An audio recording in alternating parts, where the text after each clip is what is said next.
Hotep, everybody. This is Michael Imhotep, founder of the African History Network show. It is Sunday, October 15th, 2023. We're here for a very special edition of the African History Network show, and I'm here with a returning guest. You've seen them numerous times here on the African History Network show, going back to when I first launched the show in 2010. We are joined by none other than Abayomi Azikiwe, editor of the Pan-African Newswire. Hotep, brother, how you doing today? Doing great. How are you? Hey, I'm all right, man. It's always good to talk to you, Abayomi. We go all the way back to Wayne State University in the early 1990s. Almost 30 years ago.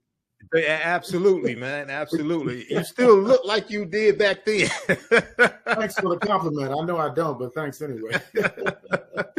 Well, look, I wanted to have this conversation today, everybody. We're going to discuss the Israel-Hamas war, humanitarian crisis, deadly Middle East conflict.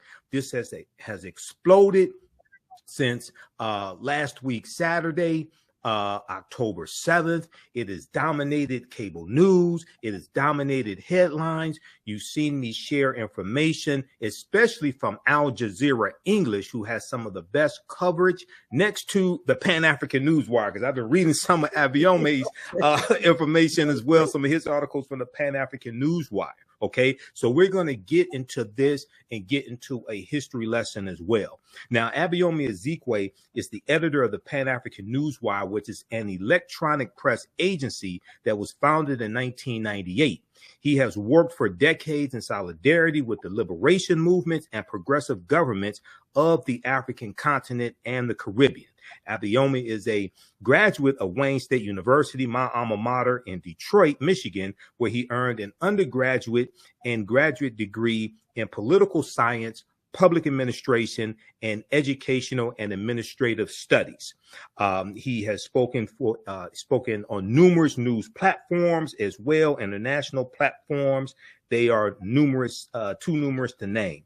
So I wanted to do a brief overview of where we are here. So far, we know that the Hamas attacks, and we know Hamas is a terrorist organization, but we have to make a distinction between Hamas and the 2.2 million Palestinians. Okay, the Hamas attacks have killed at least 1,300 people in Israel, actually close to 1,400, a little more than 1,400 now, and injured over 3,842 Israelis, authorities said. Now, when we look at Palestinians, Palestinian officials said 2,670 people in Gaza have been killed so far since October 7th, and 9,600 have been wounded.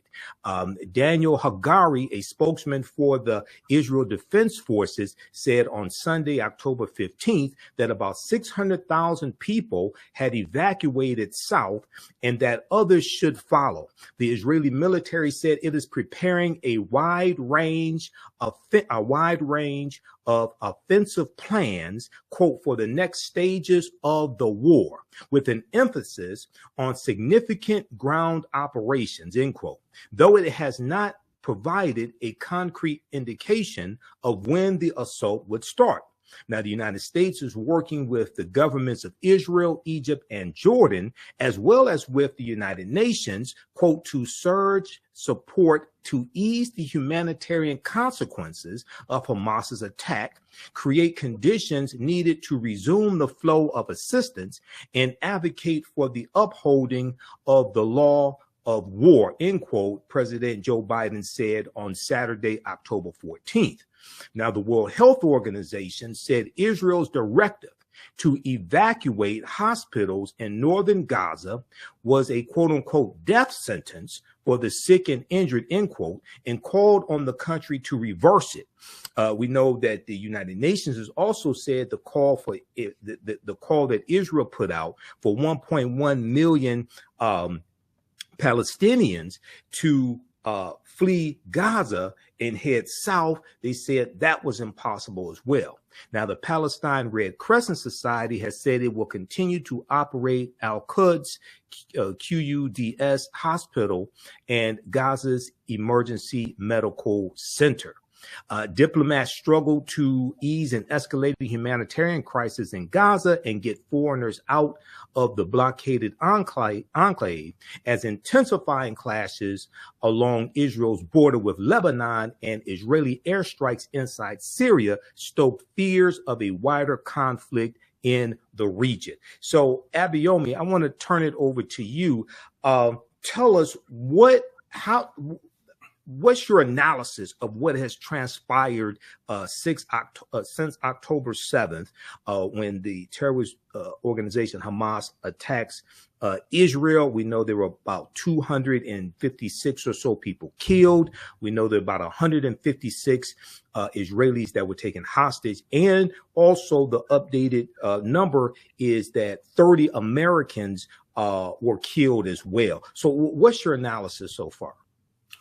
Well, first of all, I do not describe Hamas and its affiliates as terrorist organizations.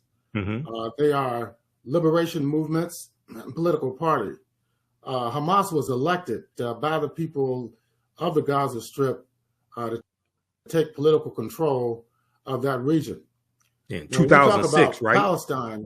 2006, right? Yes. January 2006. Palestine, we're not just talking about the Gaza Strip. We're not talking about the West Bank, East Jerusalem. We're talking about the whole area from the river to the sea, which has been claimed by the Zionist state of Israel. And they had the cooperation of Britain and the United States to gain recognition within the United Nations in 1948.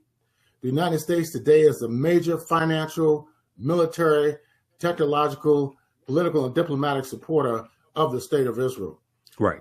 The state of Israel is an extension of United States imperialism in West Asia and North Africa. So we have to be clear that Hamas is no more of a terrorist organization than the African National Congress was, or that any other liberation movement, whether it's Frelimo in Mozambique, MPLA in Angola. They're not terrorist organizations. These are organizations that are fighting for their national liberation, for statehood, and for sovereignty.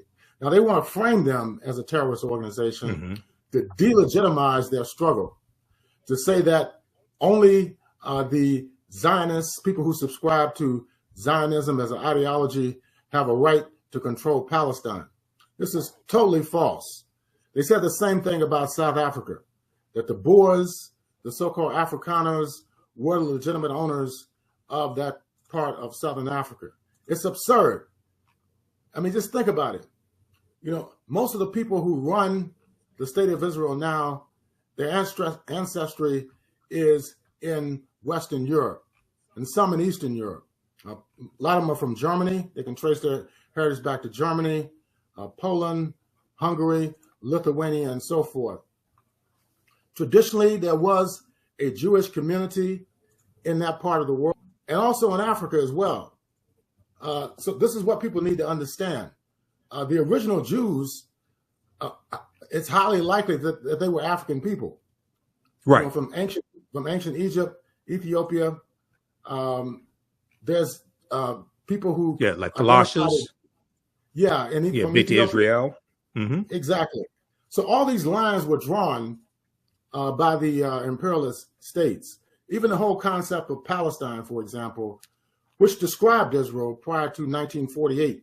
Go back and read the historical literature on that part of the world. It was not called Israel. It was called Palestine. All right. Right. So these are labels. These are names. And just to point out that there are Jewish people in Ethiopia, what today is considered Ethiopia, in East Africa. I've even met people from South Africa who say that their ethnic orientation also includes an adherence to what they consider to be Judaism. So these are very important to clarify these issues, because if you listen to certain people, they'll tell you that only the so-called Ashkenazis or Jewish people who have their origins in Europe are the real adherents to Judaism. That is not true. It's not true at all. A lot of Jewish people will tell you that they migrated into Europe, they intermarried with people from Northern Europe and Western Europe, and that's why they look the way they do today. So what has been happening is that since 1948, the state of Israel was recognized by the United Nations. At that time, the United Nations was pretty much an all-white organization. They had Liberia was a member, Ethiopia was a member, Haiti. But outside of that, there were no other African nations. Turkey was there. They voted against recognition. And there was also some Arab states that were there as well. So we have to be clear. These people have no legitimate historical claim to that part of the world. They try to trace back their claim to the Bible, to the Torah, but all these things are open to interpretation. You know, right. The Bible that's read today, for example, the King James Version of the Bible was published during the mid-17th century, you know, during the 1650s. Give me a break. Christianity goes back at least a millennium and a half before that. The original Christian church, organized Christian church, was in Egypt. You know, the so-called Coptics, who have their own language, and St. Mark is considered the founder of the first organized Christian church. It did not start in Europe. It started on the African continent. And even today, you have the Orthodox Christians, and you have the Christians who follow Rome. And out of the Roman church, there are numerous splits. We have the Anabaptists, the Methodists, the Anglicans, so on and so forth. So, you know, in terms of history, we have to emphasize the African origins of Christianity, the African origins of Judaism. And this is very, very important in understanding what is going on today. So the Hamas organization developed during the 1980s, and their objective is essentially the same objective as the Palestine Liberation Organization, which was started before during the 1960s, early mid-1960s. They want to liberate Palestine for the people of that country. They want to overturn Zionism, which is a racist ideology and political system that is rooted in Western imperialism. Read the literature of the founders of the World Zionist Movement, people like Theodore Herzl, for example, right. Who was a journalist and an educator. Chaim Weizmann, who was a chemist, who was heavily involved in World War I and developing explosives. Go back and read their writings from the 1890s up until the early decades of the 20th century. They talk about forming a Jewish state in order to uphold Western civilization and Western imperialism outside of the West. Because you see, Palestine was not the only proposal they had for the formation of the state of Israel. Correct. Remember they wanted to set it up in Libya? Or Uganda. They looked at Uganda exactly. also. Right. Yeah. In Central Africa. Yep. They looked at Uganda as well. Deep into the continent. And also Madagascar, you know, which is today off the coast of Southern Africa in what they call Indian Ocean. I don't know why they don't call it the African Ocean. But anyway, that's a whole other discussion. Right, exactly. Well, and let me just say this. Let me just say this quickly. I'm gonna let you continue. So when we talk about this history, now this is, let me speak for the African History Network, and then I'll let you speak for yourself. This is not anti-Semitic or anti-Jewish. We're just talking about history.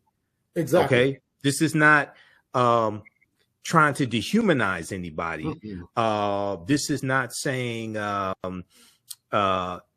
one group of people doesn't have a right to live. This is not what we're saying. We're talking about history. Okay, so exactly. I want people to be very clear on this. And there are African people who are Semitic people who speak Semitic languages. So how can we be anti-Semitic? Right. How can we be anti-Jewish when we can trace back the origins of the Judaic religion, the Christian Judaic tradition, to the African continent? Right. Exactly. So this is not trying to attack another group or anything like that. And one of the things that I noticed, one of the things I was critical of early on, and I was on Roland Martin Unfiltered on Friday, October 13th, because I'm a panelist every Friday providing historical analysis and political analysis. One of the things that I talked about and I want you to continue and comment on this, is that early on, the first, so Saturday, October 7th, Saturday, Sunday, Monday, Tuesday, the dominant narrative in especially cable news, MSNBC, but also Washington Post, NBC News, New York Times, was to focus on the killing of Israelis.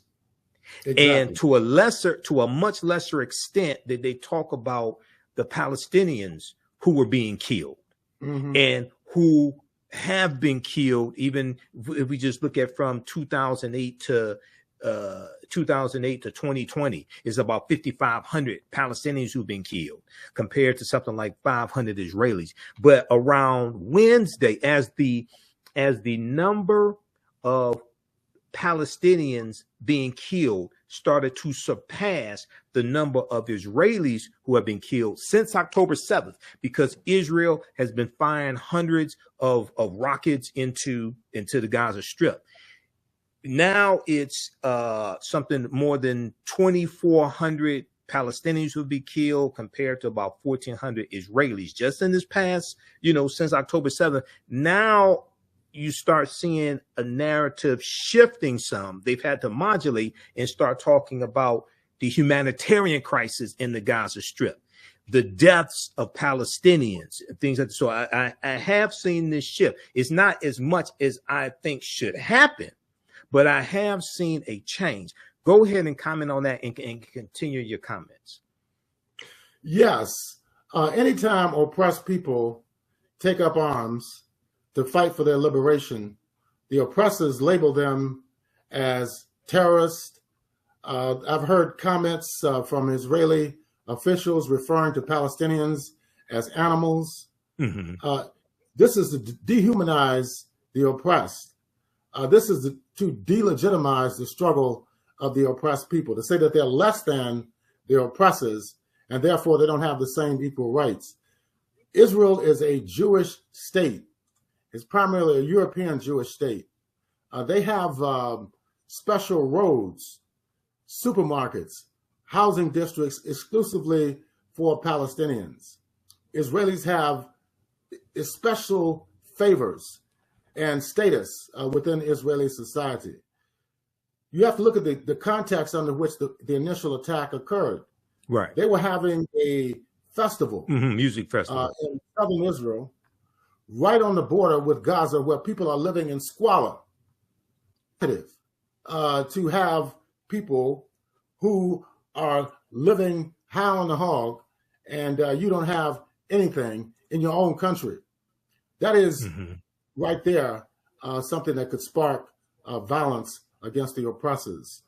And this has been going on for many, many years. It just didn't start on October the 7th. It's been going on for decades. In fact, there were massacres against the Palestinian people leading up to the declaration of the independence of Israel in May of 1948.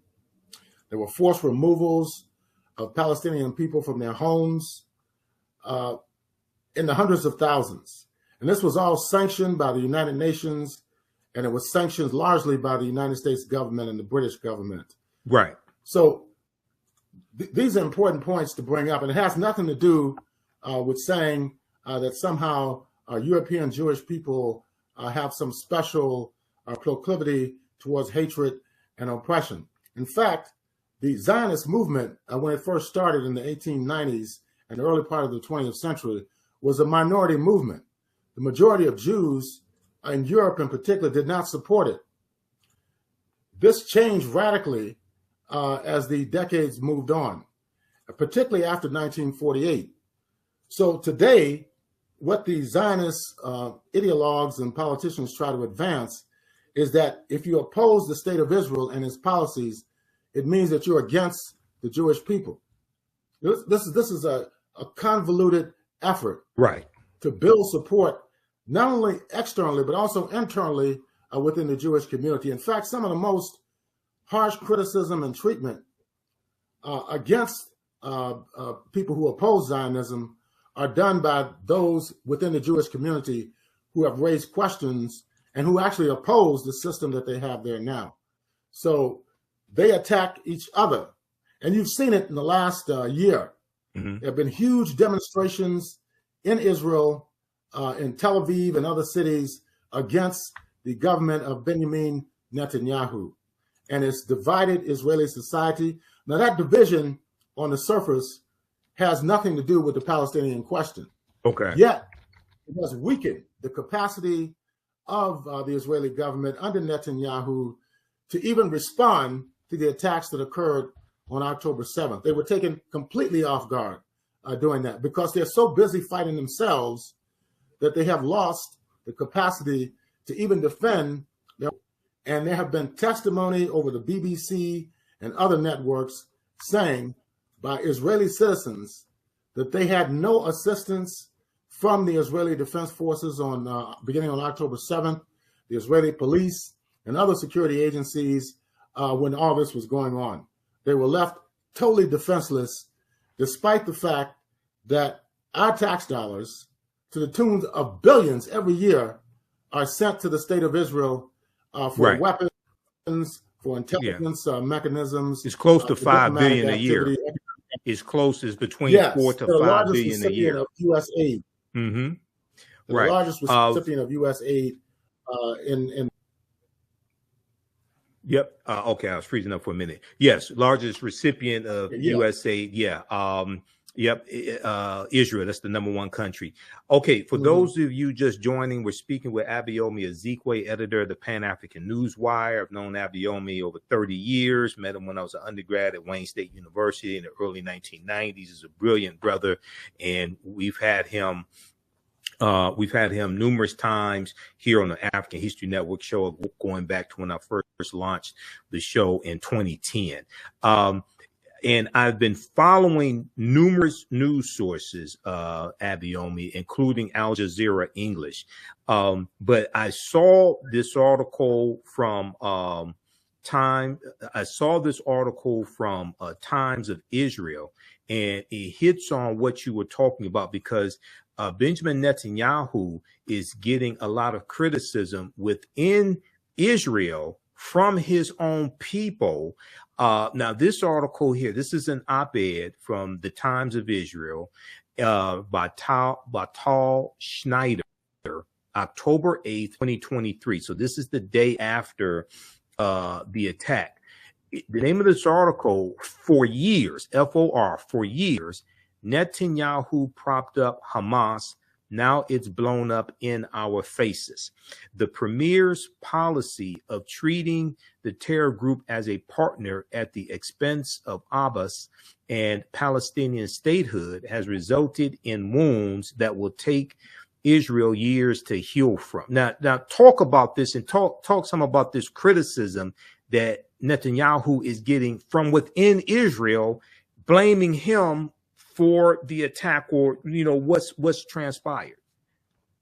Well, in the early years of Hamas, during the late 1980s, they did for a few years try to use them against the PLO. Use Hamas.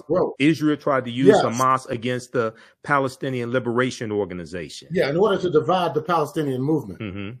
But it was a horrendous mistake on the part of the Israelis, because Hamas grew rapidly, and they took a hardline position that the state of Israel had no legitimacy, it had no right to exist, and that Palestine belonged exclusively to the Palestinians. Now Hamas is considered the principal enemy of the state of Israel.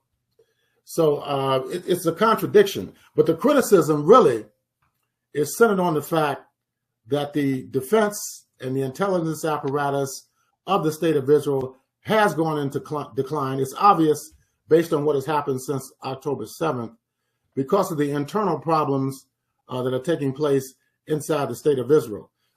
Prime Minister Netanyahu has been convicted of crimes by the Israeli courts, but he's never been sent to prison. He's been convicted of immoral activity. We don't have to go into detail, but these are allegations against him. Yet they cannot get rid of him because the United States, whether it's the Democratic Party or the Republican Party, unconditionally supports Israel. And why do they do that? Because Israel is a key component, is the key component of U.S. foreign policy and dominance in West Asia and in North Africa. Right. That is the real reason behind it. And they come up with all these stories about how Jews are special. They have they're blessed. They are the chosen people of God. Mm-hmm. All these type of myths that are open to interpretation, even from a religious perspective. What religion allows for one group to dominate another group? Correct. One group to deny the humanity of another group.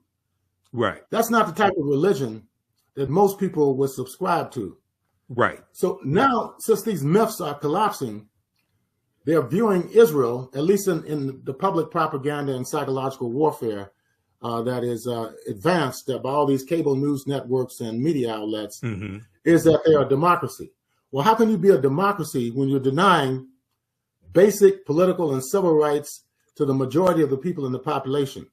People who have been forced from their homes and are not being allowed to come back. You have Israelis who have dual citizenship.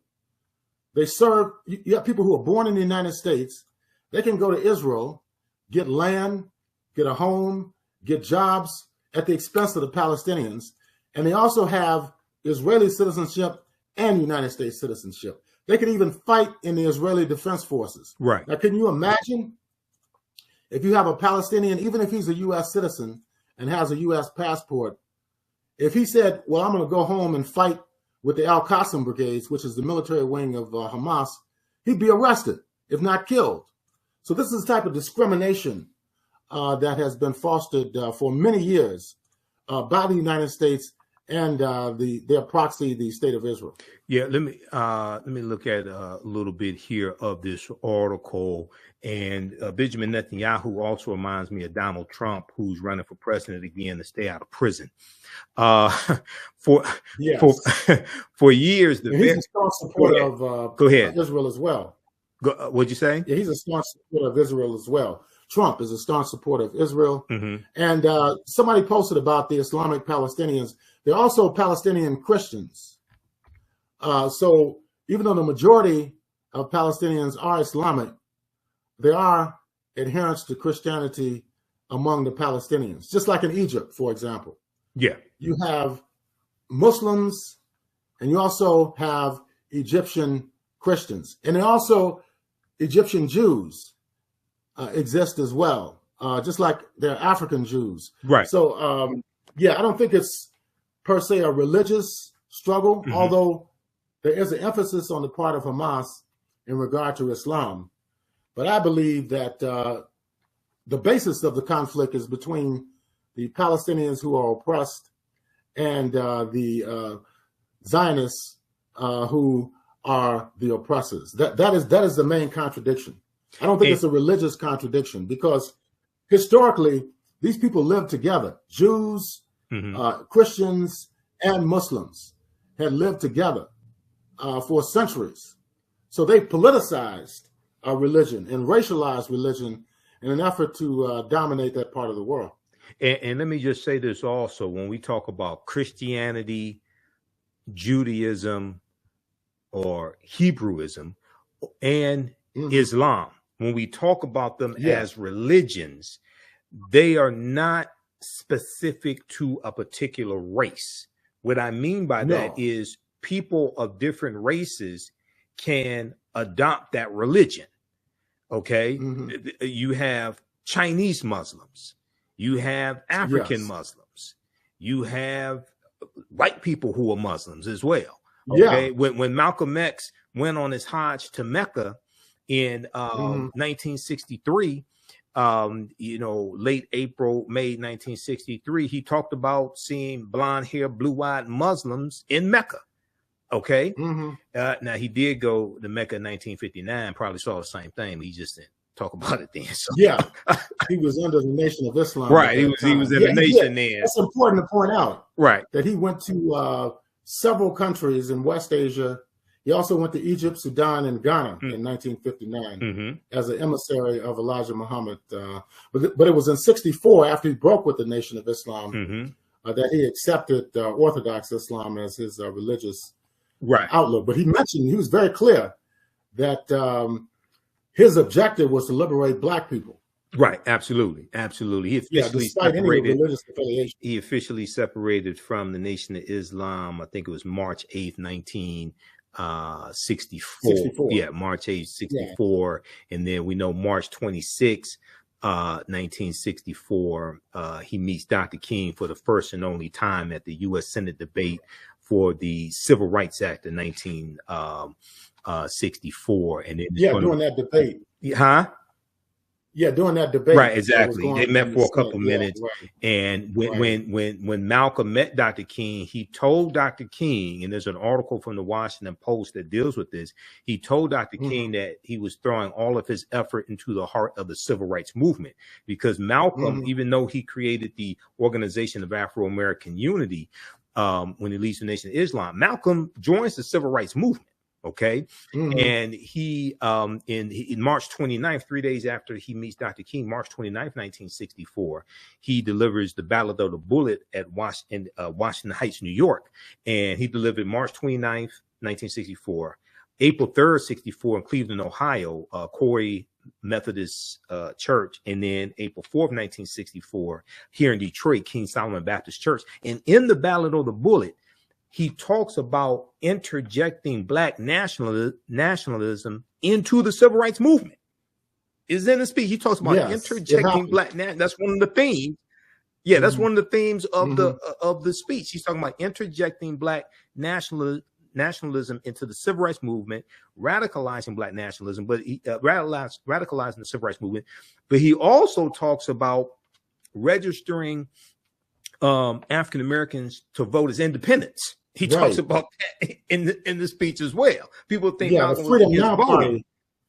The Freedom Now Party was an effort to build an independent Black-led party, and it was quite successful here in Michigan. But they changed the rules after the 1964 election, so they couldn't get ballot status. But that's a whole nother discussion. So exactly. Yeah, but I just wanted to we start talking about Malcolm, so we start talking about that. But there's a history of African American leaders supporting the Palestinians as well. Yes, Malcolm X. Malcolm X, because the Palestinians historically have been oppressed by Israel. Okay, now if we look at this article here briefly from the Times of Israel, the Times of Israel.com. Name of the article: for years, once again, for years, Netanyahu propped up Hamas. Now it's blown up in our faces. Okay.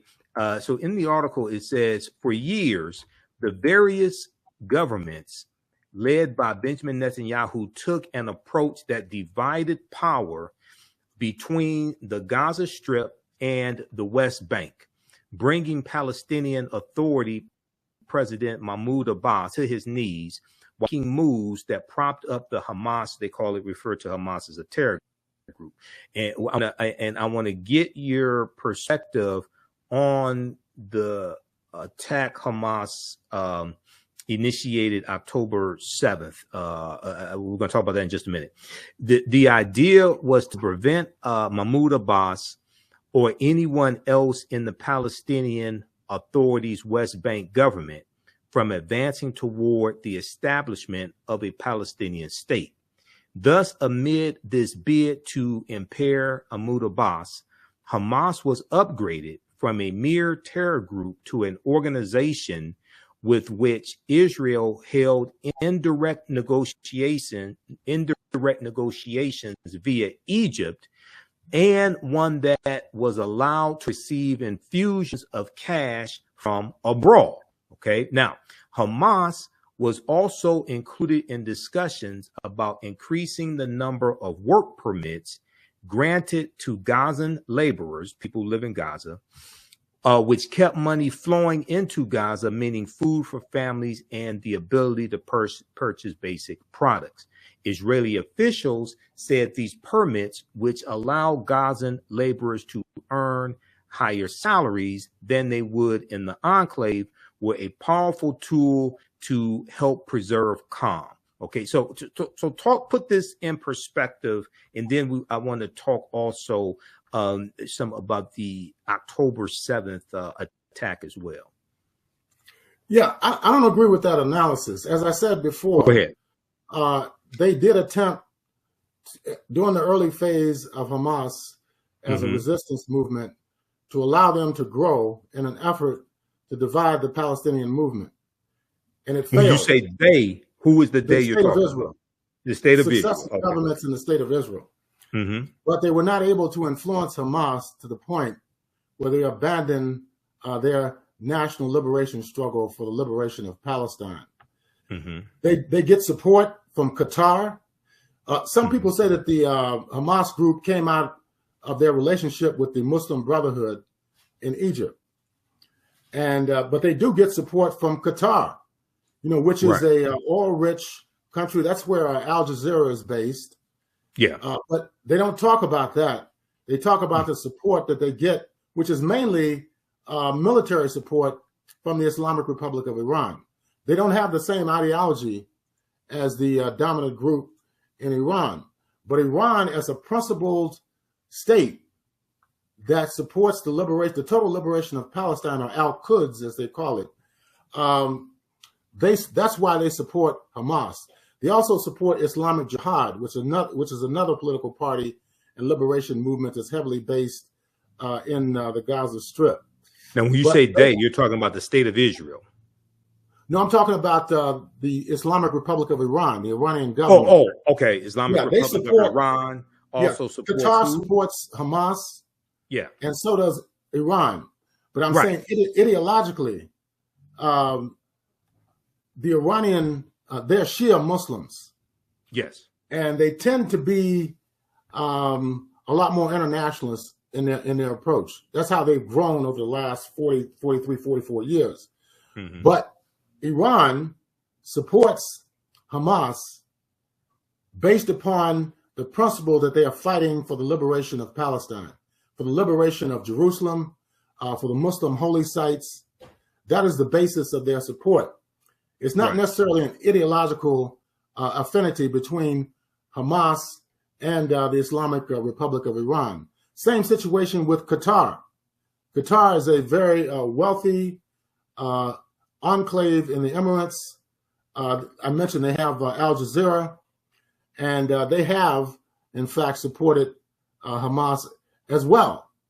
And I think even the conservative Arab regimes, now Iran is not an Arab country. It's considered a Persian Gulf country, but they're Islamic, but they're Shia Islamic.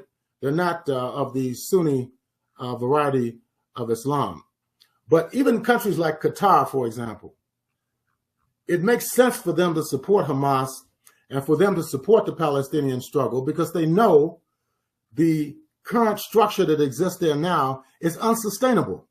We've seen the contradictions just over the last 8 days, that the fact that they could break through the Iron Dome, the Israeli intelligence apparatus, the Israeli Defense Forces, and wreak havoc against the Israeli population and the military.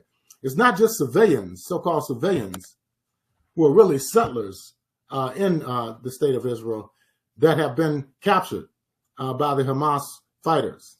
There's also military personnel and intelligence personnel as well that are being held captive. I don't consider them hostages. They are prisoners of war. This is a war that's being waged against the oppressed nation of the Palestinians, against the state of Israel, which is a settler colonial government that is backed by you and I's tax dollars here in the United States. Now, people can't afford, a lot of people can't afford to put gasoline in their cars right now. They can't afford to put food on the table. Right, because they have a high poverty rate, high unemployment rate, things like that. Now, I think when they can't afford to put gas in their cars. Right. So yet they're sending money to Ukraine. They're sending money to Israel to prop up these regimes. Right. So I think when they talk about hostages taken, and I think they are referring to them as hostages because, from my understanding, that these were civilians. They weren't like military personnel. Okay. Some were military personnel. October 7th, the attack October 7th. Okay. Now, from what we can ascertain that's true, and I want to get your take on this. When you have civilians that are, we may say prisoners of war, but they're not. Yes, they're not in like the military. They're at a music festival, okay, and they're taken by Hamas, taken into Gaza. Okay, now how should we look at those actions? So Hamas, many people refer to Hamas as a liberation organization. Others say they're a terrorist organization. They may have changed how they characterized them over the years after they couldn't control them. However it is, right? How should we look at people who are civilians? And some people say these were innocent people, or most of them were innocent who were taken. How should we analyze this? How should we look at this? These people are settlers. Their status and authority derives from the settler colonial regime of the state of Israel. Mm-hmm. They are prisoners of war. They are captives of war. Some of them are Israeli military personnel who were captured. Who were at the music festival? At the festival, they live in those kibbutz, Ashkelon, and other ones, which are in the southern part of what is considered the state of Israel. So yes, they are prisoners of war. And as such, they will be captured, and they can be held as bargaining chips in regard to any future developments with the state of Israel. For example, one Israeli soldier, right, a few years ago was traded, for 5,000 Palestinian prisoners. Yeah, I heard the that. Israelis have Something thousands like of Palestinian and other Arabs in Israeli military jails. They have no due process at all. Right. And it's not just what they're doing in Palestine. They have occupied southern Lebanon. They were driven out by Hezbollah in 2000, and then again in 2006 when they tried to come in. The Israelis occupy the Golan Heights in Syria. Yes, they do. That is Syrian territory, and it's occupied by the state of Israel with the endorsement of the United States. See, these are things they don't talk about anymore. Right. The 1967 war.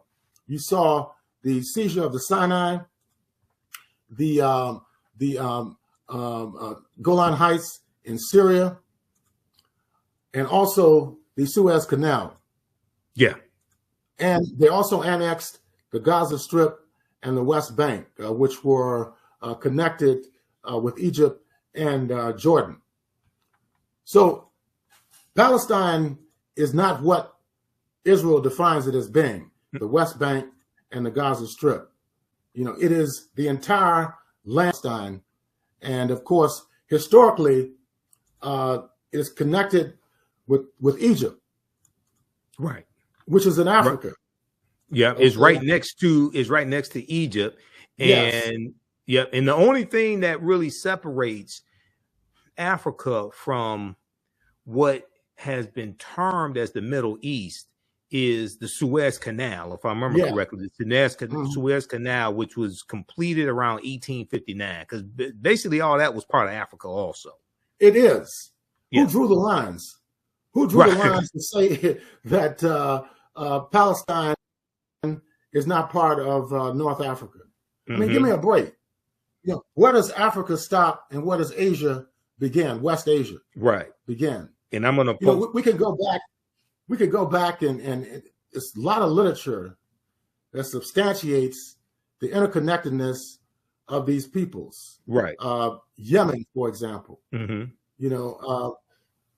They they're Africans in Yemen that have been there thousands and thousands of years. Right. Okay.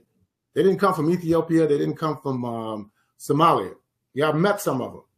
You know, they say we've always been in Yemen. Right. You know, so the Europeans have divided us not only geographically but also in terms of our intellectual thinking.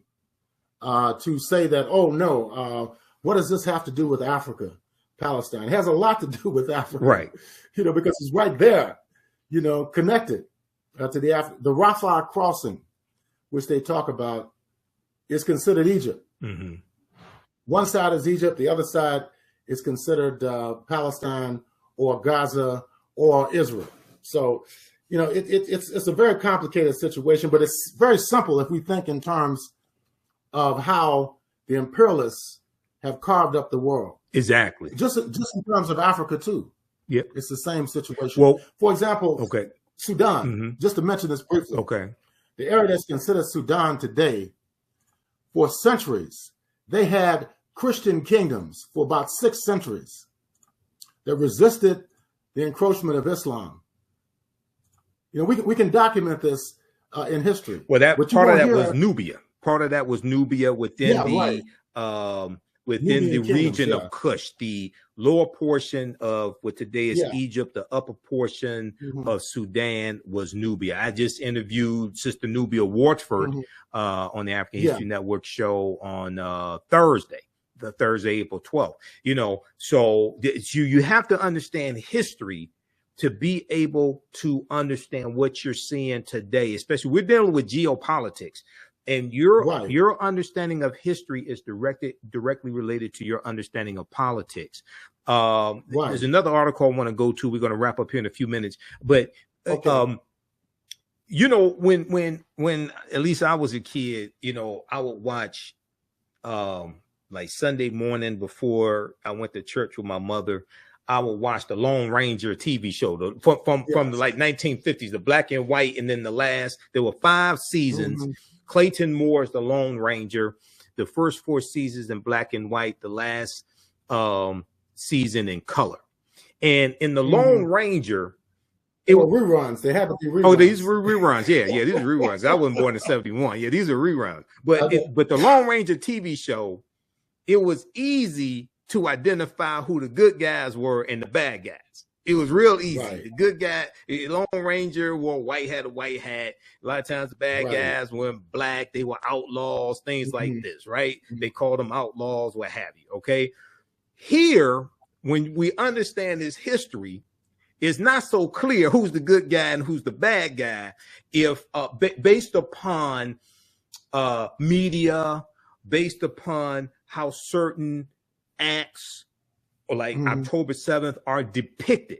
Okay. Right. Talk about that for a minute. Well, I mean, the whole concept of a terrorist, people who are animals, less than human, people who have less of a right to their homeland than other people, it's been heavily racialized. And we can see that in U.S. foreign policy, how Biden responded by denying the humanity of the Palestinians, by sending Antony Blinken, who is a Jewish American person, to Secretary of State with the Jewish head of state, Benjamin Netanyahu. That's where he went first. That's the allegiance that he pledged himself to, because Israel, as one former U.S. official described it, is the largest anti-aircraft carrier in the so-called Middle East. And that's why I refrain from using the term Middle East. I use terms like West Asia, North Africa, because these were the terms that were used going back to the early and mid 20th century. Yeah, it's an ally. Israel is an asset to the U.S. when it comes to surveillance. From my understanding, when it comes to surveillance on other countries there in that region. Is that correct? That's correct. And if the state of Israel is weakened or collapsed, it will undermine the entire U.S. foreign policy project in West Asia and in North Africa. That's why they're so worried right now. Because that's why they're so worried right now. Hamas and the Palestinians and Hezbollah could come into this from southern Lebanon. they're Yemen willing to volunteer and go and fight alongside the Palestinians. If they are weakened, and if the state of Israel collapses, it will dismantle the entire foreign policy project of the United States in that part of the world. That's why they're worried at this point, because it exposed their weakness and it exposed the contradictions. Now, the fact that Israeli Defense Forces are supposed to be so strong with the Iron Dome, so on and so forth, the fact that they cannot guarantee the security of U.S. imperialist interests in that part of the world or the security of the Israeli citizens has created an existential crisis in the United States and also in the state of Israel. Now, a couple things quickly here, and then we're going to wrap up. I have noticed in the past, like from say Thursday to today, even Secretary of State Anthony Blinken, even Friday when President Biden spoke, they're talking more about a humanitarian crisis in Gaza. Okay, when early on it was we stand with Israel 100%, and they weren't really talking about Palestinians being killed or anything like that. Okay, so I think that African Americans, Congressional Black Caucus, Palestinian Americans, multiracial coalition need to put pressure on the administration. And now you got a dysfunctional House of Representatives with the coup plotters in charge of the House of Representatives, and they got to pick a speaker. Agree among themselves. Yeah, they have to pick a speaker. They got an idiotic Jim Jordan. Oh my God, we don't want Jim Jordan Speaker of the House. Go ahead. What'd you say? Do you know what they're fighting about? They seem to have the same ideology to me. If you find out, tell me what the issue is. Okay, so neither one, Jim Jordan, Steve Scalise dropped out because he couldn't unify the Republican Party. You got the extreme Freedom Caucus led by Jim Jordan. You got these coup plotters, conspiracy theorists. And then it doesn't look like Jim Jordan may be able to coalesce 217 people to vote for him, Republicans to vote for him, but it's going to be hard. But no business can take place in the House of Representatives until it gets a speaker. You have a speaker pro temp, Patrick McHenry, right now, but he doesn't have any power. No bills can get passed. Okay. And this is the dysfunction among Republicans. Now, I'm neither Democrat nor Republican, but sure as hell ain't stupid. I can see who consistently, overwhelmingly votes against our own interests, okay? And votes against interests of African Americans. And usually at the federal level, that's usually 9 times out of 10 is going to be Republicans. I don't agree with everything Democrats do, but generally speaking, I agree more with how they vote, generally speaking, than Republicans. One of the things that I heard, and you talked about taking hostages / prisoners of war. You refer to them as prisoners of war. The Hamas wants, from my understanding, so there's about 156 prisoners of war or hostages. Hamas, from my understanding, wants to exchange those for Palestinians who have been imprisoned in Israel. Okay, and you talked about how Palestinians are being imprisoned in Israel without a trial, without any type of due process. Yes. Talk about that for a minute, because that gets left out of the narrative. Oftentimes that's on MSNBC, unless like someone like of Arabic ancestry, like a Mehdi Hassan or Ayman Mohadeen, brings that up. Talk about that. Yeah, well, you don't have a right to imprison somebody from another nation that's fighting for their liberation. That's common. I mean, we saw that in South Africa, in Namibia, Zimbabwe. One of their main objectives was to free their political prisoners. So even in this country, of Hamas, one of the main objectives of Hamas is to free political prisoners, Palestinian political prisoners. Yeah, you don't leave your fighters behind. Okay. And in terms of the Congress, unfortunately, only Cori Bush, who's an African-American woman, congressman from St. Louis, issued a statement alongside Rashida Tlaib, who's from the 12th district here in Detroit, calling for some shift in foreign policy by the United States towards the state of Israel and Palestine. Unfortunately, people like Hakeem Jeffries keep saying that Israel is our friend. This is absurd. You know, for somebody whose ancestors came to this country in the bows of slave ships, he should know instinctively that he should be supporting the oppressed people against the oppressors. The state of Israel is no different than the racist regime that existed in South Africa, the Jim Crow system that existed here in the United States and still exists to a large degree. But you got people now who are trying to take the right to vote away from African Americans in this country, something that had been won 60 years ago in the latest phase of it. Right. Actually, had been won way back in 1870, 15th Amendment for men, then the 19th Amendment, 1920 for women, because of Jim Crow and the rewriting of state constitutions. You know, African Americans are going to be disenfranchised, especially in the South. Look at this case now that's going on in Alabama and Louisiana, where they don't want to redraw districts where Black people can elect their own representatives to Congress. This is still going on in 2023. Right. So for people like Hakeem Jeffries to be supporting Biden's policy in regard to Palestine, in regard to Ukraine, that's doing nothing to put any money in the pockets of African American people in this country, is absurd. And he needs to be called on that question, you know, because there's no benefit for Black people in this country to be supporting a right-wing Nazi-influenced regime in Ukraine, to be supporting a settler colonial racist regime in Palestine. So either they should be voted out of office, or they should change their policy, their foreign policy in particular, that supports war and that disenfranchises and disempowers Black people in this country. Yep, they need to be called out on this. Many is not just the Congressional Black Caucus; it's both Democrats and Republicans largely. Chuck Schumer, he's over there now. So let me say, unfortunately, the optics don't look good. Right, you know, they really don't look good at this point. Yeah. Let me say this quickly: when we talk about Representative Hakeem Jeffries, I agree with him 9 times out of 10. He's brilliant. His uncle is one of my teachers, Dr. Leonard Jeffries. Okay. People like Leonard Jeffries, what is their position on Palestine? I haven't talked to Dr. J specifically about this. Most likely he sides with the Palestinians.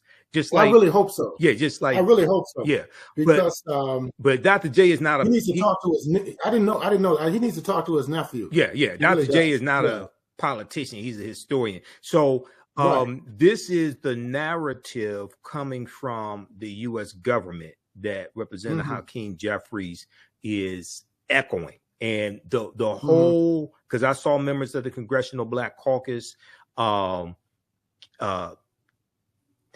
stating the position of the U.S. government as if it's their position, things like this. And I'm like, no, that doesn't, no. Israel is treating the Gazans, or the people, or the Palestinians, the people of Gaza, they're treating them the same way this country treated African Americans during segregation. Yeah. Okay. Okay. Still treat them that it's like colonialism. So it's like, why the hell are you supporting something like that? They said, no, you have to be bold enough to stand on principles. And now I think it's important for us to say, okay, we respect humanity. And we're not saying that one person's life is more of that, or one group's life. I'm not saying the lives of Palestinians is more important than the lives of Israelis, or vice versa. Okay. Or vice versa, right. I agree. And what I saw early on from a lot of people in mainstream media, especially cable news, is just highlighting the killing of Israelis, and they were almost silent on Palestinians being killed for decades. I know, and they do the same thing here. Yes. Look how many Black people get killed every day in the streets of the United States, but let a white person get killed, and it's always more important. You know, that we get killed by the police, we get killed by each other because of psychological issues, mental health issues, economic issues.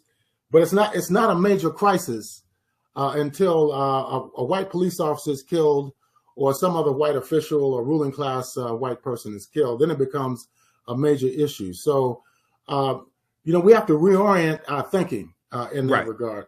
And we have to hold these elected officials accountable, and definitely, and both Republicans and Democrats. Okay, yes. I just want to read this headline here in just a second. Maybe have you comment on this, and I want you to tell people how they can read the Pan-African Newswire and how they can financially support the Pan-African Newswire, because I know all that research don't happen for free. Okay. and you and I, we don't do this for the money, but it sure takes money to do this. Okay. So, when we look at, so we talked about colonialism, we talked about the mistreatment of the Palestinians. If we look at this article here, this came out October 12th. Washington Post. Israel says it will end Hamas rule in Gaza as casualties soar. This was another big article. Israel's army said Thursday that it would seek the end of Hamas in Gaza as airstrikes on the besieged enclave targeted the group's senior leaders and caused widespread civilian casualties. The intensifying conflict with Hamas comes as a shaken Israel wrestles with the aftermath of an attack that saw the group's militants stalking civilians and soldiers throughout Israeli border communities Saturday. So that was going back Saturday, October 7th, killing more than 1,000 and kidnapping scores more in one of the deadliest attacks in Israeli history. The unprecedented incursion has left the region reeling, upending a years-long stalemate between Israel and Hamas, which effectively rules the Gaza Strip and its population of more than 2 million civilians. It's 2.2 million. I'm going to show a map here of the Gaza Strip of Gaza in just a minute. Very small. Israel. Say it again. It's a very small strip of land. It's considered the largest and most dense open air prison in the world. Open air prison, and exactly. Israeli leaders are foreshadowing a ground invasion aimed at permanently changing the status quo, in marked contrast with past incursions that left Hamas in place. Okay, so go ahead and comment on this. Everybody read these articles as well. Go ahead and comment on this, and then let people know how they can read the Pan-African Newswire and how they can financially support the research and what you do. Briefly, they've been talking about going in on the ground now for over 8 days, and they haven't done it. They're bombing from the air, which is cowardly. They're bombing schools, convoys. After they tell people to evacuate the area, then they turn around and drop bombs on those people. They've even hit hospitals inside of Gaza Strip, which is a total violation of international law. And the United States government has not criticized them, whether it's people like Hakeem Jeffries, people like Kamala Harris and Joe Biden. They're all culpable in committing these type of war crimes. Republicans also. Let them go in. Republicans as well. So I think it's important for us to hold elected officials accountable regardless of political party. Go ahead. Exactly. Both of them support the Zionist project in West Asia. So I think this is really going to expose a lot of people. And it has exposed the weakness of the state of Israel as well as the United States foreign policy in West Asia. And it's really amazing that this is taking place while the only response that we're hearing from the White House is that Israel unconditional support. No matter how many war crimes they commit, they're killing children. They're bombing areas where there are sick people, senior citizens, United Nations protected zones that support the people in the Gaza Strip are being bombed using U.S. weapons by the Israeli Defense Forces. This is a scandal that's going on right now. Exactly. So, but anyway, people can reach us. Go ahead. Logging on to the Pan-African Newswire, and that's panafricannews.blogspot.com, panafricannews.blogspot.com. And also, I'm on Facebook, X, formerly known as Twitter, Instagram, TikTok. So they can check out the work that I'm doing, and the articles you write as well. panafricannews.blogspot.com. We have the website here, and now can people contribute financially to the research you do and things like this in the operation of the organization? Can they support through the website?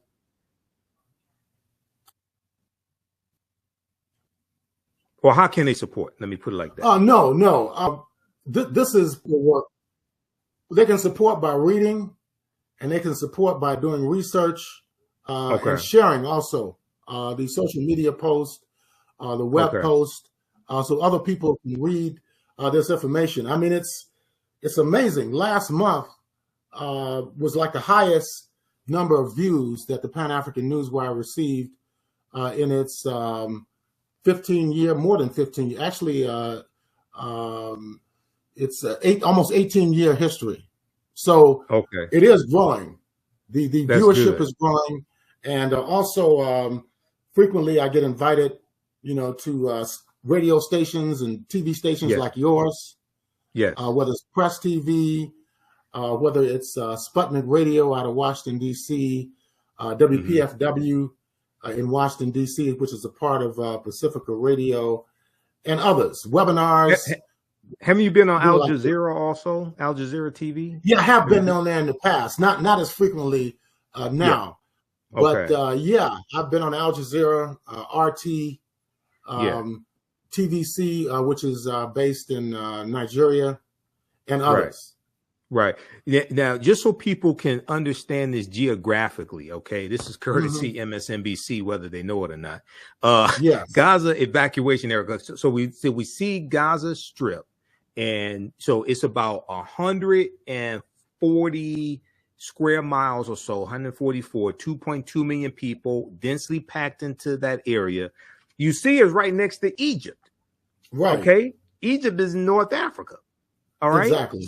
So these, I mean, all that was Africa before the Suez Canal. The imperialists drew those lines.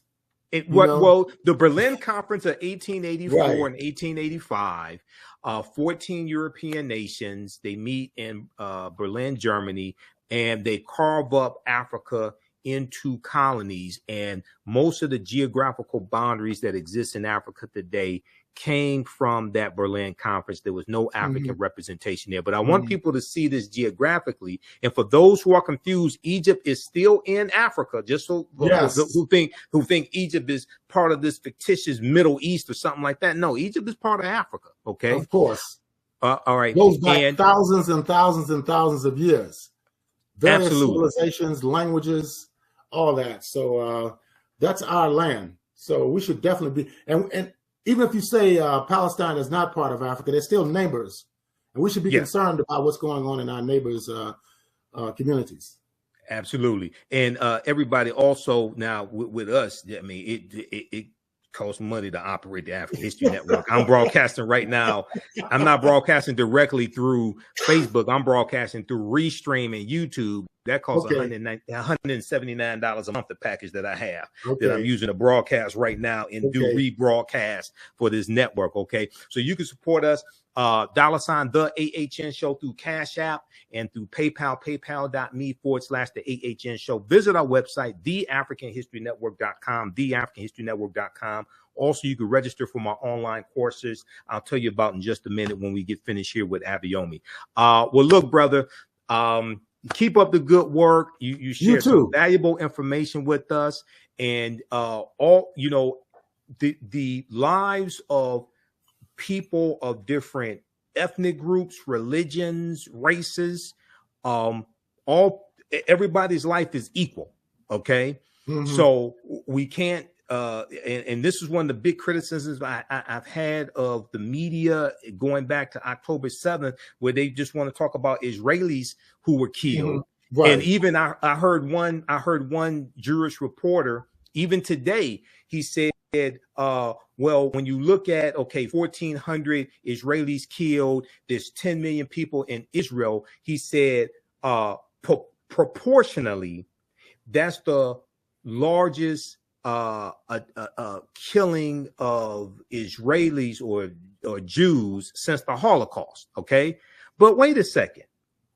Okay, but wait a second. Yes, that's a tragedy for those who were innocent to be killed. But wait a second. You've had over 2,400 Palestinians killed, and it's 2.2 million Palestinians in Gaza. Okay, so that's a greater proportion. Exactly. Why isn't that emphasized in the media? That's a greater proportion. Occurred in Europe. It did not occur in Palestine. Yeah. It was in Germany, Poland, Hungary. That's where those millions and millions of Jews were killed between 1933 and 1945. So why put a state in the middle of millions and millions of dark-skinned people as opposed to putting it in Germany, Hungary, and Poland? Because they didn't want a lot of European Jews in the United States and in Western Europe after World War II. That is the reality of the situation. And they have told the Jewish people that Israel is some type of homeland or haven for the Jewish people, when in fact it's turning out to be another death trap for the Jewish people. Jews themselves, the Jewish people themselves, are starting to criticize their leadership. And that's very, very important. Yes. Because they cannot guarantee their security. And they could, right now, the Palestinians have a psychological upper hand in this conflict, even though they're dying every day. But more and more people are sympathizing with the Palestinians as opposed to the Israelis. The Israelis themselves should look at that. Yeah. And lastly, so the creation of Israel in 1948, 3 years after World War II ends in 1945, it was to give the Jews some land after 6 million of them were killed during World War II. Okay. They weren't killed in Asia. They were killed in Europe.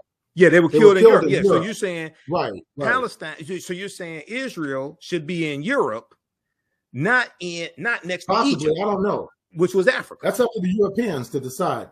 Yeah. You know? Yep, exactly. That's up to them to decide. But, you know, they cannot continue. Even the Israeli citizens themselves had a wake-up call last week because they were calling in the Israeli Defense Forces, the police, all these security agencies, and they were nowhere to be found. Yes. So, yes, that's the other thing. When the attack happened on the music festival, they had the Israelis had to fend for themselves. Exactly. And this is one of the other criticisms against Benjamin Netanyahu. Some say you were so busy trying to stay out of prison that you weren't protecting the people. Okay. Sounds like Donald Trump. And they're fighting each other. What'd you say? Huge divisions. There are huge divisions in Israeli society. We've seen it over the last year. Yes. Demonstrations of hundreds of thousands of people against the Netanyahu right-wing government. So you cannot fight an outside force if your house is divided. You know, if the parents are fighting each other, if the children are fighting each other, anybody can walk in and take over your house. It may even collapse because of the divisions. So this is what they need to look at themselves, rather than looking outside at Hamas and Iran, Hezbollah and Lebanon and so forth. They need to look internally and try to figure out how to move forward as Israelis in this new political situation. All right. Well, look, Abayomi, it's always great talking to you, man. Sorry we kept you so long. We're going to let you go, man. Okay. No problem, and we'll bring you back soon. Okay. Everybody, please support Pan-African Newswire.blogspot.com. Take care, Abayomi. Have a good day. Okay. You take care as well. All right. Peace. All right. All right, everybody. That was Abayomi Azikiwe of the Pan-African Newswire. Visit our website, TheAHNShow.com. I got another article I'm going to show you quickly here. Visit our website, TheAHNShow.com, TheAHNShow.com. Register for the online history courses that I teach. We have some great information for you. This also helps to support the African History Network, helps to support the research that I do, helps us stay on the air, keep paying the bills, etc. Okay. Listen to the African History Network show Sundays, 9 p.m. to 11 p.m. Eastern Standard Time. We broadcast on our social media platforms. 9:10 a.m. Superstation I was on for 7 years. They did a format switch. They're now conservative talk radio. So they got rid of all their hosts. Fine with me, because I got more followers on social media than they did. On Saturdays, I teach ancient Kemet, one of the original names for Egypt, the Moors, and the Ma'afa, understanding the transatlantic slave trade, what they didn't teach you in school. This is originally it was a 12-week online course. This time around that I'm teaching this about 20 weeks. So I'm saying this is a 12-module online course, okay? Because some of these, just like this past Saturday, October 14th, we did 3 hours, okay? Now, we do the sessions live. All the sessions are archived and recorded. You can go back and watch it anytime. So a year from now, 2 years from now, you still have full access. You can go back, watch the entire course. We deal with thousands of years of history and what leads up to the transatlantic slave trade taking place. The class is on sale, 54% off. It's regularly $130. It's on sale, $60. As soon as you register, you can start watching content. We had a great class. Yesterday, we dealt with the decline of Moorish power in Spain, why the Moors lost power. We talked about the Knights Templar, and how we dealt with Freemasonry as well. We dealt with a number of topics. We got into Christopher Columbus and the African Holocaust, slavery and the rise of European capitalism by Dr. John Henry Clark, all of that. Okay. On Sundays, I teach Black resistance movements from the Haitian and U.S. Civil War, Civil Rights Movement, the Black Power Movement, 100 to 1968. Okay, now, created both of these classes. I'm a historian that studied history 30 years, a little more than 30 years now. And the first class, I've been teaching that since 2017 on and off, okay? There's 15 books that we use in the class. Now, you don't have to buy any of these books to follow along in the class, okay? But there's 15 books that we use. There's 80 to 100 articles that we reference. And what I found was that this period of time from 1800 to 1968, 1970 is crucial to understanding what's taking place right now today. So I had to create a second class to focus in on that period of time, that was approximately 170-year period of time, so we could look at that history year by year chronologically. So with the Haitian Revolution and the Louisiana Purchase of 1803, because those two events are related, and we go through and we look and see what leads up to the Civil War taking place. We look at the Compromise of 1820, the Texas Revolution, 1836, Mexican-American War, 1846-1848, the Treaty of Guadalupe Hidalgo of 1848, where the U.S. gets the territory that makes up California, Arizona, New Mexico, Colorado, Utah, and Nevada from Mexico, to get that for $15 million. We look at the Kansas-Nebraska Act of 1854, the Compromise of 1850, which consisted of 5 bills to organize the land that the U.S. gets from Mexico. That 5th bill, which made up the Compromise of 1850, was the Fugitive Slave Act of 1850, which went farther than the Fugitive Slave Act of 1793. We deal with the Kansas-Nebraska Act of 1854, which dealt with allowing slavery in Western states, dealing with Western expansion in the Kansas and Nebraska territories. We deal with Bleeding Kansas, which was armed conflict in 1855, 1856, between pro-slavery and anti-slavery groups in the Kansas territory. We deal with the election of Abraham Lincoln as a candidate for the Republican Party as a direct backlash to the Kansas-Nebraska Act. The Republican Party is going to be founded in 1854. We deal with the Civil War, 1861, 1865, Reconstruction era, 1865, 1877, 13th Amendment, 14th Amendment, 15th Amendment, Northwest Ordinance of 1787, which is what the 13th Amendment is based upon.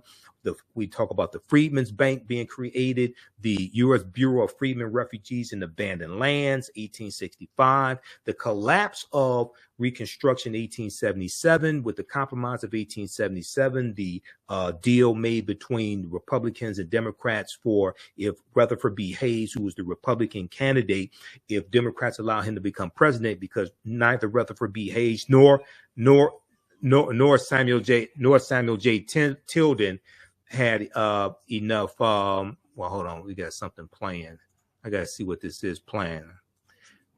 Okay, neither Rutherford B. Hayes nor Samuel J. Tilden had enough electoral college votes to become president-elect. And hold on, there's some video playing. Just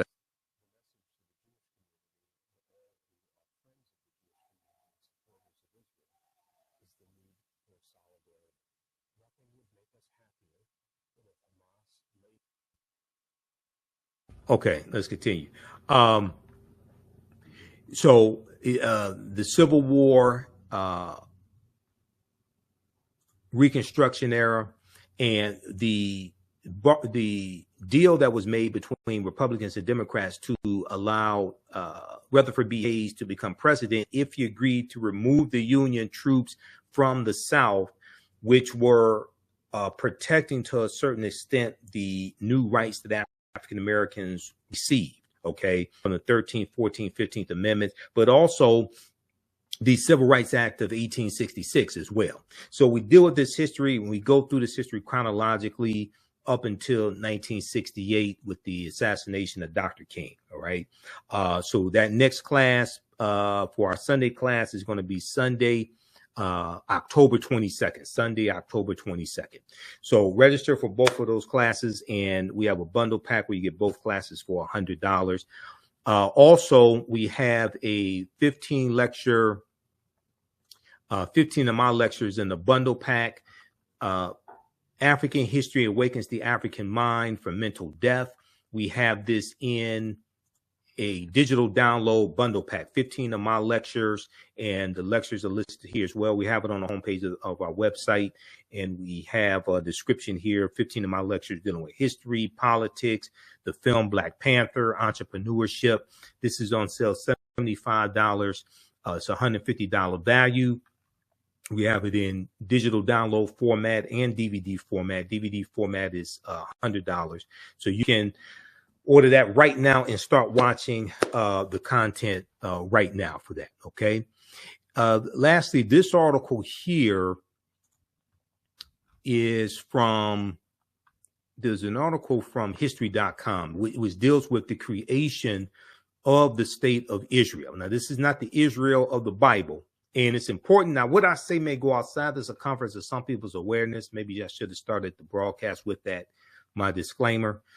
I may say some things that are outside the circumference of your own awareness just because you disagree with them or think they're not true. Does not mean that they're not true. It just means you have to do some research to understand what I'm talking about. Okay. So history.com, official website of the History Channel, May 14th, 1948. May 14th, 1948, State of Israel proclaimed. Now, this is not the Israel of the Bible, and we have to make a clear distinction between world history and religious literature. World history is in world history books. Religious literature is in religious literature books. If you go to a historical museum, especially a historical museum that deals with world history and different cultures, different periods of time, ancient history. Generally speaking, do you realize that you usually don't see biblical characters in world history museums? There's a reason why.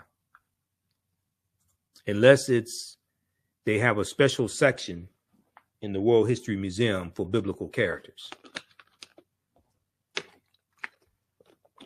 Generally speaking, you don't see biblical characters in world history museums. On May 14th, 1948, in Tel Aviv, Jewish Agency Chairman David Ben-Gurion proclaims the State of Israel, establishing the first Jewish state in 2,000 years, establishing the first Jewish state in 2,000 years. Ben-Gurion became Israel's first premier. Now, in the distance, the rumble of guns could be heard from fighting that broke between Jews and Arabs immediately following the British Army withdrawal earlier that day. Egypt launched an air assault against Israel that evening. Egypt launched an air assault against Israel that evening. Despite a blackout in Tel Aviv and the expected Arab invasion, Jews celebrated the birth of their new nation, especially after word was received that the United States had recognized the Jewish state, especially after word was received that the United States had recognized the Jewish state. At midnight, the state of Israel officially came into being upon termination of the British mandate in Palestine. Modern Israel has its origins in the Zionism movement, established in the late 19th century by Jews in the Russian Empire who called for the establishment of a territorial Jewish state after enduring persecution. So this is what Abayomi Azikiwe, editor of the Pan-African Newswire, was explaining, this background history. Modern Israel has its origins in the Zionism movement, established in the late 19th century, the late 1800s, by Jews in the Russian Empire who called for the establishment of a territorial Jewish state after enduring persecution. In 1896, Jewish Austrian journalist Theodor Herzl, Herzl, published an influential political pamphlet called The Jewish State, which argued that the establishment of a Jewish state was the only way of protecting Jews from anti-Semitism. Okay? The political pamphlet, The Jewish State, argued that the establishment of a Jewish state was the only way of protecting Jews from anti-Semitism. Theodor Herzl became the leader of what's known as Zionism, convening the first Zionist Congress in Switzerland in 1897. Now, Ottoman-controlled Palestine, the original home of the Jews, was chosen as the most desirable location for a Jewish state, and Theodor Herzl unsuccessfully petitioned the Ottoman government for a charter. Now, as Abayomi Azikiwe was saying, the Holocaust, which took place during World War II and before World War II, so 1933 to 1945, the Holocaust did not take place in the area where Israel is and Palestine. It took place in Europe. It took place in France. It took place in Germany, took place in Poland, etc. Ottoman-controlled Palestine, the original home of the Jews, was chosen as the most desirable location for a Jewish state, and Herzl unsuccessfully petitioned the Ottoman government for a charter. Now, one of the places they were looking at to set up the state of Israel was Uganda, okay? Because they thought that Uganda was in the area that was the real life Garden of Eden spoken about in the Bible. Think how African Americans' consciousness would have been elevated if they thought that Africa was the Holy Land and not Israel. Okay, let's continue.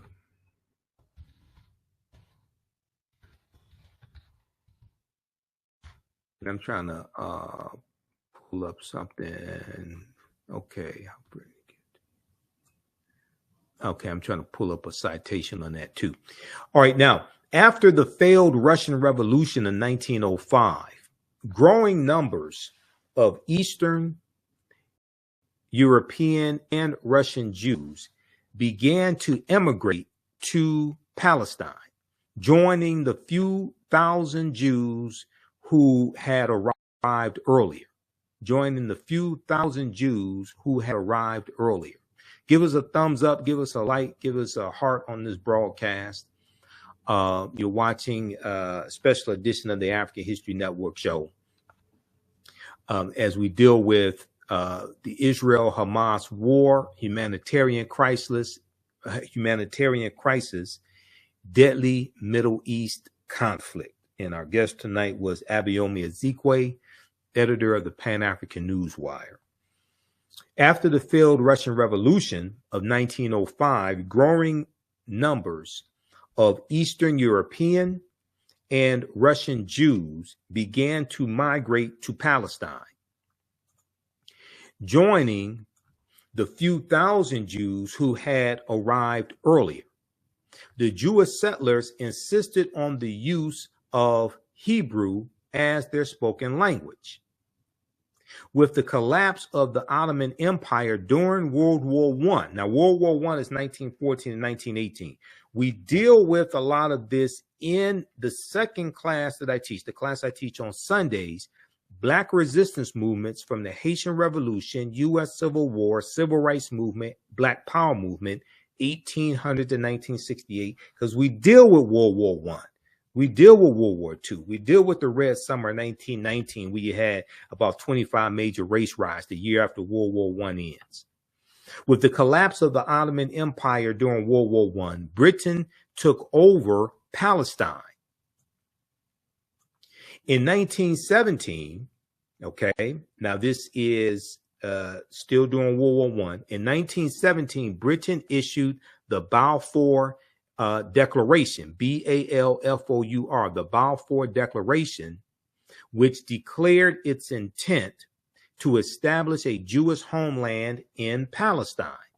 Although protested by the Arab states, the Balfour Declaration was included in the British Mandate over Palestine, which was authorized by the League of Nations in 1922. You see how all this deals with understanding history and geopolitics. Because of Arab opposition to the establishment of any Jewish state in Palestine, British rule continued throughout the 1920s and 30s. So we see European colonialism that is embedded into the setup of the state of Israel and where it is and all of this. We see all of this connected. And we see this continued conflict between Jews and Arabs.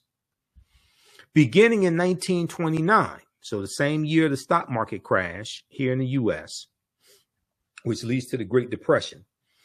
Beginning in 1929, Arabs and Jews openly fought in Palestine, and Britain attempted to limit Jewish immigration as a means of appeasing the Arabs. As a result of the Holocaust in Europe, many Jews illegally entered Palestine during World War II. Jewish groups employed terrorism against British forces in Palestine, which they thought had betrayed the Zionist cause. Okay. Now, I don't know if those Jewish groups today are, when they look at that history retrospectively, I don't know if they're looked at retrospectively as terrorists or freedom fighters. I don't know. Jewish groups employed terrorism against British forces in Palestine, which they thought had betrayed the Zionist cause. At the end of World War II in 1945, the United States took up the Zionist cause. Britain, unable to find a practical solution, referred the problem to the United Nations, which in November 1947 voted to partition Palestine. The Jews were to possess more than half of Palestine. The Jews were to possess more than half of Palestine, although they made up less than half of Palestine's population. The Palestinian Arabs, aided by volunteers from other countries, fought the Zionist forces. But by May 14th, 1948, 3 years after World War II ends, the Jews had secured full control of their United Nations allocated share of Palestine and also some Arab territory.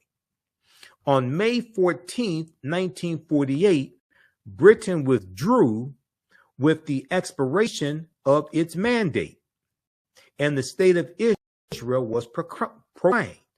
The next day, forces from Egypt, Transjordan, Syria, Lebanon, and Iraq invaded. They've been fighting for really going back thousands of years. These people have been fighting with the Arabs are AD people, so you go back about 6th century, something like 6th century AD, something like that. They've been fighting over 1,500 years, okay, and they continue to fight today. On May 14th, Britain withdrew with the expiration of its mandate, and the state of Israel was proclaimed. The next day, forces from Egypt, Transjordan, Syria, Lebanon, and Iraq invaded. The Israelis, though less equipped, managed to fight off the Arabs and then seize key territories such as Galilee, the Palestinian coast, and a strip of territory connecting the coastal region to the western section of Jerusalem. In 1949, the United Nations brokered ceasefires, left the state of Israel in permanent control of this conquered territory.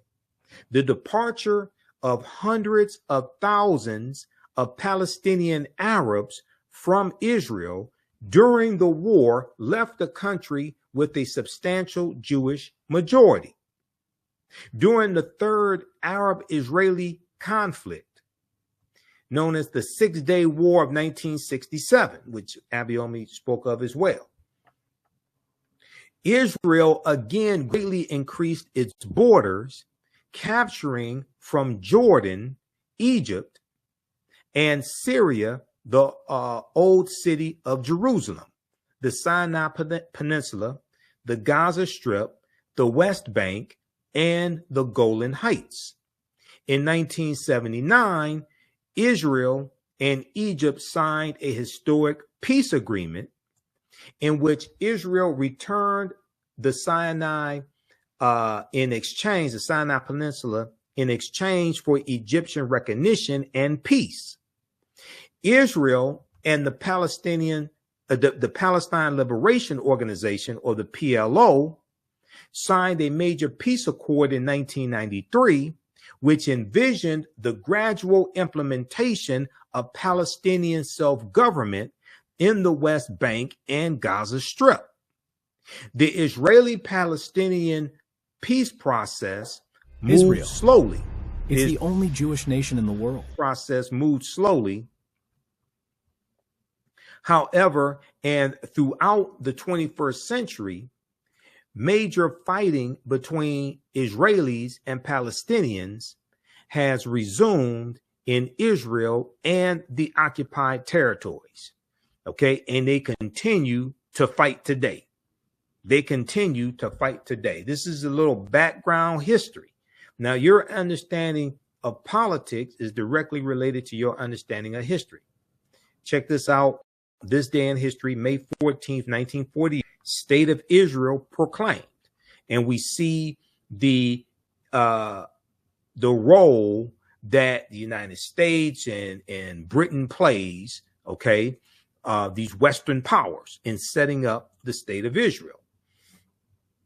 All right, check this out at history.com. History.com is the official website of the History Channel. So this ain't conspiracy theorist. This is not a conspiracy theorist website or anything like this. This is the History Channel telling you this.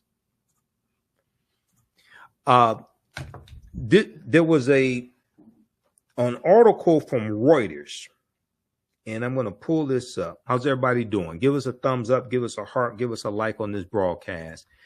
Look at the area once again of the world that we're talking about. This is right next to Africa. Okay. And okay, that's Al Jazeera's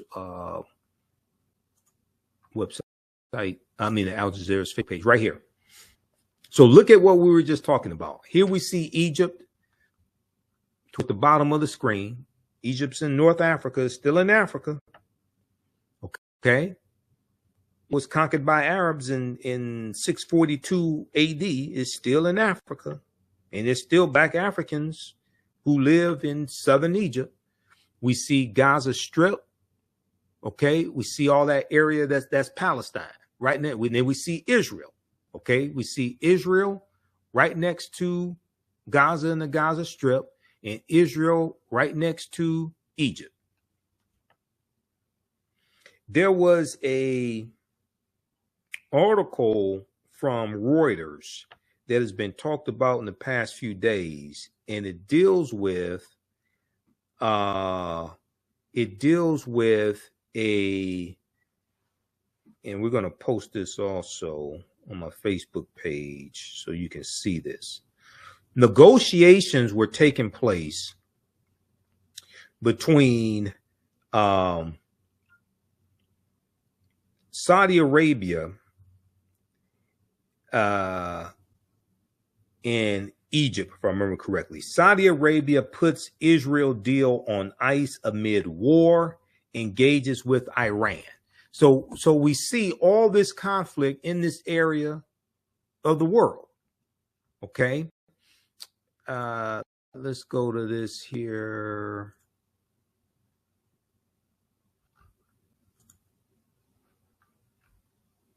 Let's look at this. Read this article from Reuters.com. And a lot of people are saying that, okay, now a lot of experts are saying, so now this conflict here, this Israel-Hamas war is going to disrupt these negotiations. Saudi Arabia puts deal on ice amid war, engages with Iran. Sources say the conflict has also pushed the kingdom to engage with Iran. Saudi Crown Prince Mohammed bin Salman took his first phone call from Iranian President Ibrahim Raisi as Riyadh tries to prevent a broader surge in violence across the region. Okay, so this is a piece from Reuters, and I'll tell you the date of it as well. Okay, Saudi Arabia puts Israel deal on ice.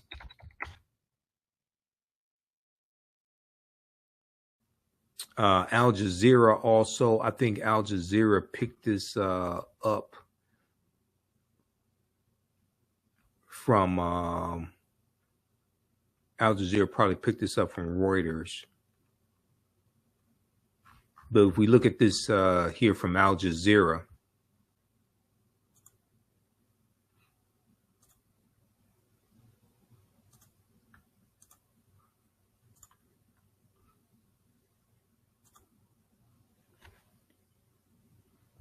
all right, now let's see here.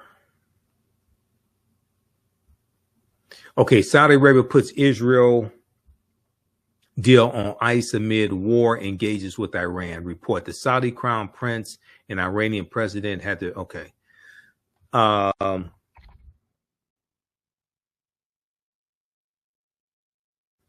Saudi Arabia is putting United States-backed plans to normalize ties with Israel on ice. Two sources familiar with Riyadh's thinking told Reuters news agency, signaling a rapid rethink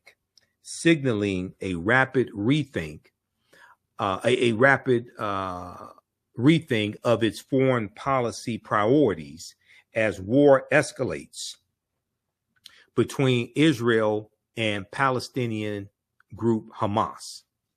The conflict has also pushed the kingdom to engage with Iran. Saudi Crown Prince Mohammed bin Salman took his first phone call from Iranian President Ibrahim Raisi as Riyadh tries to prevent a broader surge in violence across the region.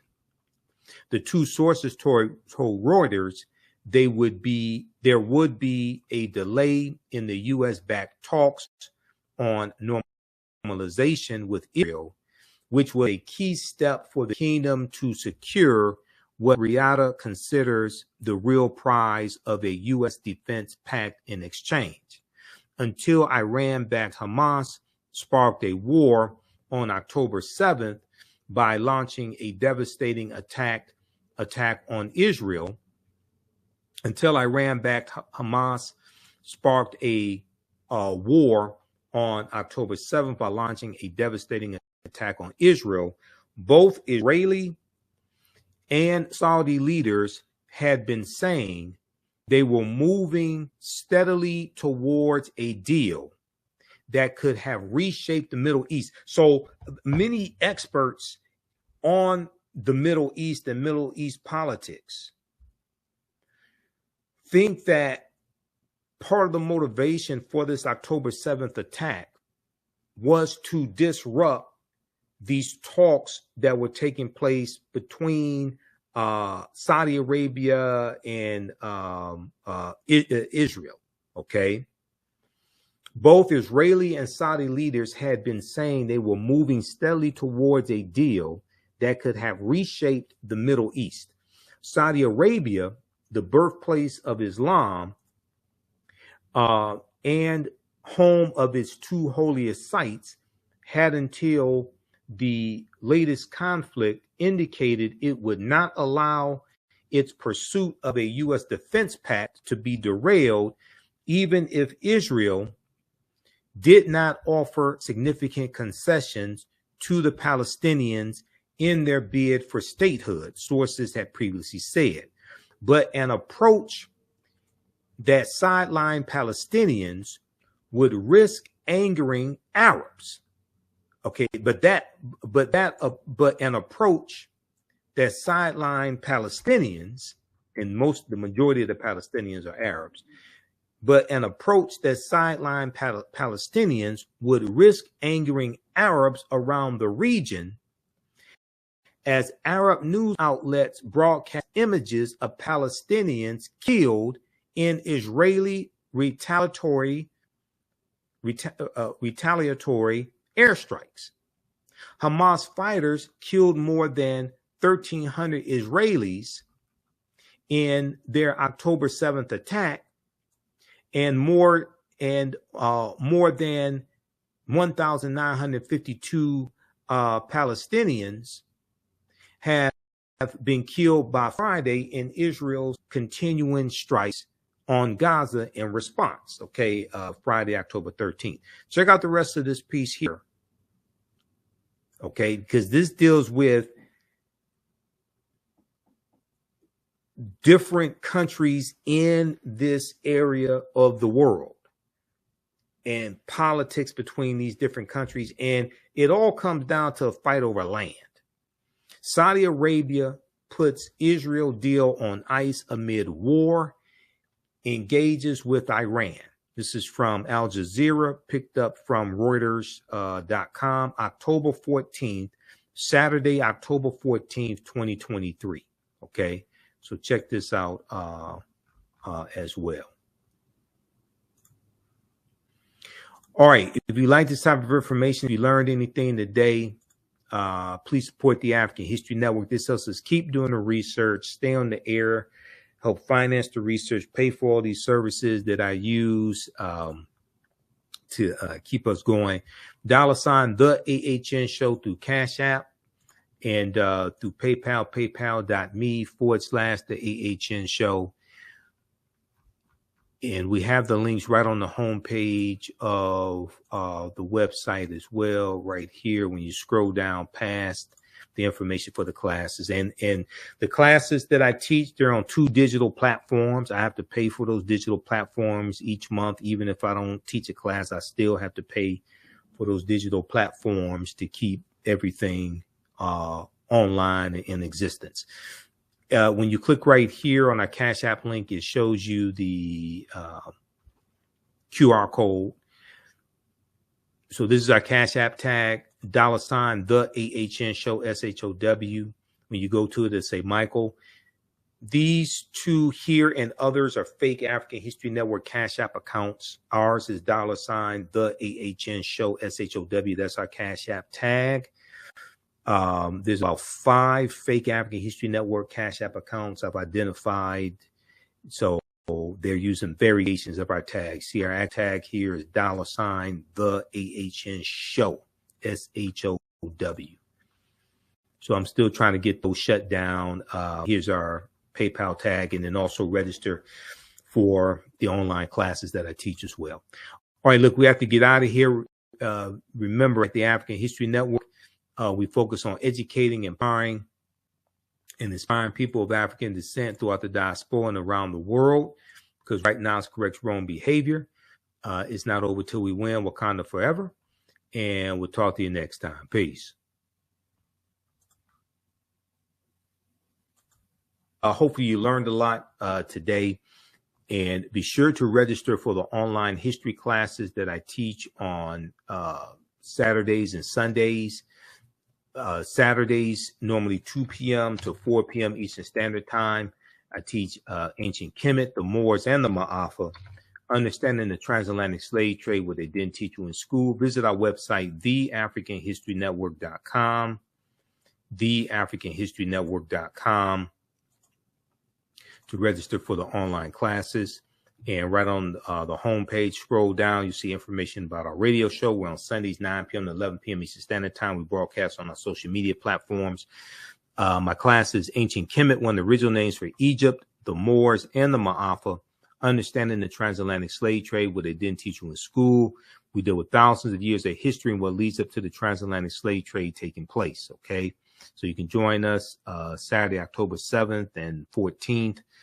And 21st and 28th, 2 p.m. to 4 p.m. Eastern Standard Time. We have a couple of videos here you can watch as well. To the previews. The class is on sale $80, regularly $130. We do the sessions live. All the sessions are archived and recorded. Actually, we dropped the price to $60. So on sale $60, regularly $130. We do the sessions live. All the sessions are archived and recorded. You can go back and watch them anytime. Okay. So even after the class is over with, you still have access. So a year from now, 2 years from now, you can go back and watch the entire course. Sundays, I teach Black resistance movements from the Haitian Revolution, U.S. Civil War, Civil Rights Movement, and Black Power Movement, 1800 to 1968. So we're going to have another session of this class coming up October 14th. Okay. Sunday, October 15th. We'll have another session of this class coming up Sunday, October 15th. So as soon as you register, you can go watch the previous classes. This class is on sale $40. As soon as you register, you can go back and watch the previous classes, and you'll be ready to join us Sunday, October 15th. Also, if you'd like to stop it for information, you can support the African History Network, $ the AHN show through Cash App. $ the AHN show through Cash App, also through PayPal, paypal.me/the AHN show. This helps us keep doing the research, stay on the air, keep broadcasting, pay some of the bills. All right, we have to get out of here. Remember, right now it's correct wrong behavior is not over till we win. Wakanda forever. and we'll talk to you next time. Peace. Is your child struggling with reading, writing, learning loss, and a culturally irrelevant curriculum? Do you want your child to be outstanding at reading and writing and also take pride in their culture? Then you want Reading Revolution Online. Reading Revolution Online is a web-based reading support program. We serve scholars in grades K through 8, and through our innovative approach, we help them build reading confidence and cultural identity development, equipping them for success in school and life. They learn about Black heroes and sheroes through captioned videos, reading selections, and other activities. Reading Revolution Online is an experience for the whole family. Do it for the culture. Go to readingrevolution.org